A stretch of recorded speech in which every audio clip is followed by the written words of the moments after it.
Andrea Yee, Y-E-E. She's my daughter. She's my mom. So why are you here today? We're both descendants from one of the first railroad workers on the Transcontinental Railroad. His name was Lim Lip Hong. Here's a picture of him right here.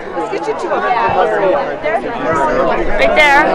This is one of those pictures that when you type in railroad worker, it's one of the ones that comes up on the internet. And he was one of the first 26 who was hired on when the Irish were all quitting from the Transcontinental Railroad. And in January 1864. 1864. And okay, so Crocker, when all the Irish were quitting, said, why don't we try hiring the Chinese? And Strobridge, who was the supervisor, said, no, they stink, they bring in disease, they're weak, And Crocker said, well, they built the Great Wall, so let's give them a try. So sure enough, they hired 26, one of which was my great-great-grandfather, and they gave them a test. They said, okay, build this road, and you have so much time to build this road. I don't know, it's probably a week. Build it in 10 days. Well, they built it in like 3 days. So after that, Crocker and the Big Four, the big corporation that was the railroad company said, you know what, we're going to go and we're going to hire a bunch of them.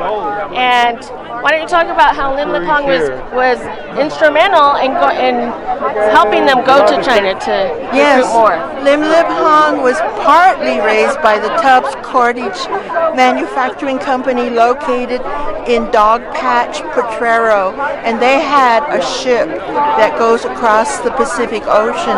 So he told Crocker, hey, you want 1,000 Chinese? I can get them. I can get them from China.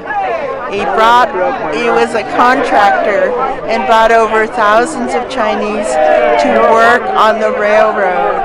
And they finished it in record time, 1869. Yeah. And then, he was a crew boss. We know that because they didn't keep records of the names of any of the workers, only the crew bosses. And there were what we call gangs of Chinese railroad workers, and they only had one person in charge of them. So he was one of the people in charge of them. So his name was in the books, in the payroll books, and that's why we've been able to trace our lineage to each other. But unfortunately, the thousands of other Chinese railroad workers will remain nameless, and that's such a shame. The Irish workers were listed all by name, but not the Chinese workers. How did it feel to be here today? Oh, I had tears in my eyes. Yeah. For the first time in my life, I feel my feet are planted firmly on this earth, on this land, and we belong here. How about you, Lynn, as a teacher? How do you feel? Oh my gosh, I think, I've always looked at the national anthem as not something I really liked, because it didn't really represent me. But today was the first day and I listened to it and I felt, wow, I really appreciate it now. I felt there was a lot of really good representation today of Chinese Americans and our contribution to this Transcontinental Railroad. Mm-hmm. Great. Thank you so much. Yeah. Okay. One more. Representing the Irish ancestors.